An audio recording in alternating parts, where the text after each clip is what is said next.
Inflamasi ialah reaksi lokal jaringan terhadap infeksi atau cedera. Inflamasi juga merupakan respon tubuh terhadap kerusakan jaringan. Tujuan dari inflamasi ialah untuk membawa sel fagosit dan protein plasma ke tempat terjadinya kerusakan jaringan. Penyebab inflamasi antara lain, terbakar, toksin atau racun, bakteri, atau gigitan serangga.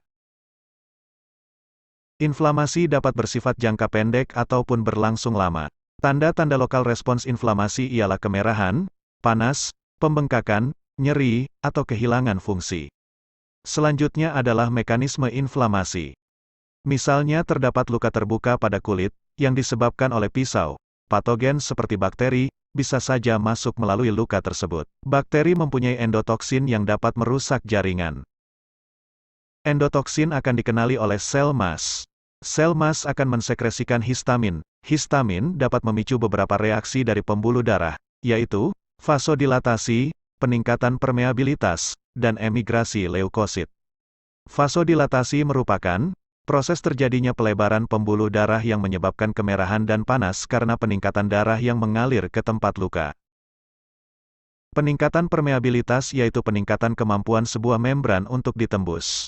Apabila endotelium atau pori-pori terkena histamin, maka pada endotelium akan terbentuk celah-celah yang dapat ditembus oleh plasma darah dan sel darah putih dari pembuluh darah.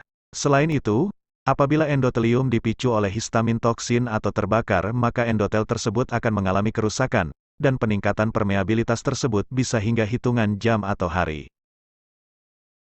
Plasma darah yang keluar dari pembuluh darah dan masuk ke jaringan akan menyebabkan pembengkakan pada kulit yang terinfeksi, dan selanjutnya akan menekan reseptor rasa sakit yang ada pada sekitar jaringan infeksi.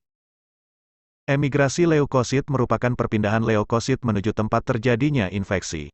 Pada awalnya leukosit akan menempel pada endotel, kemudian leukosit akan bermigrasi melalui dinding pembuluh darah menuju jaringan yang terinfeksi. Sel darah putih yang berhasil keluar dari pembuluh darah ialah neutrofil dan monosit.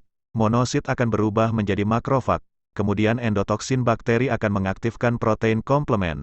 Protein komplement akan memicu kemotaksis yaitu sel fagosit makrofag dan neutrofil akan bergerak menuju protein komplement dan memakan bakteri dengan cara fagositosis. Neutrofil yang sudah memakan banyak bakteri akan melakukan bunuh diri. Sel neutrofil yang mati akan membentuk nanah.